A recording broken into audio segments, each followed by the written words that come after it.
Tara, laro tayo dito sa Corniche. Hello guys. Hello guys. Dito kami ngayon sa sa Corniche, sa Cobar Corniche. Dito kami sa tinitingnan namin yung dagat, baka walang isda.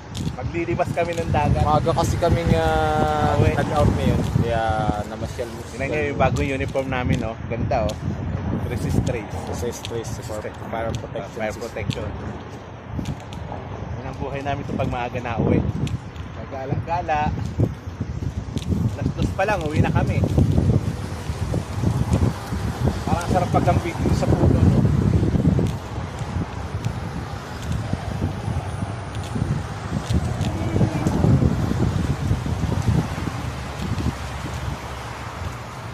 Lalak tayong pagkain dala. Ngayon, ganda ng dagat, oh. Ganda ng kulay.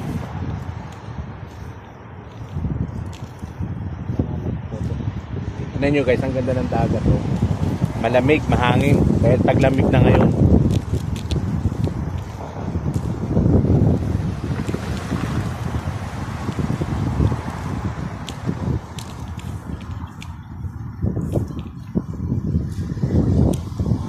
Ay, sarap maglaro.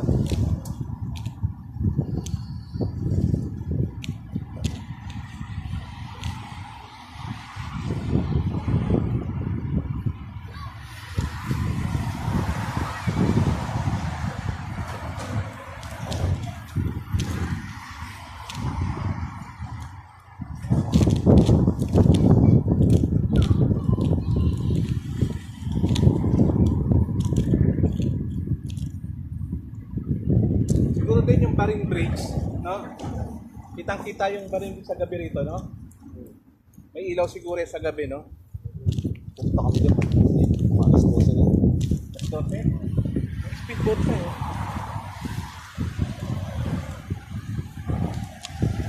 Maganda yung ano, damuhan ka lang. Meron siyang ano, damuhan ka lang.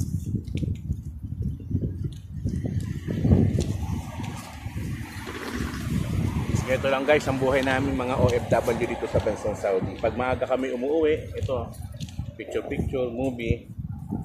Pero pag may oras naman ng trabaho, halos ginagabi na kami. Pero mas palagi namang maaga ang uwi namin. Bihirang-bihira kami umuwi ng gabi. Kaya nakakapaglibang, nakakapaglakad. Kumbaga, nakakapag-unwind. Kaya ngayon, napakaaga ng uwi namin. Alas 2 pa lang, uwian na kami. Parang ganito rin yung buhay Oman, tabing dagat. Susunod, mamimingwit naman kami rito.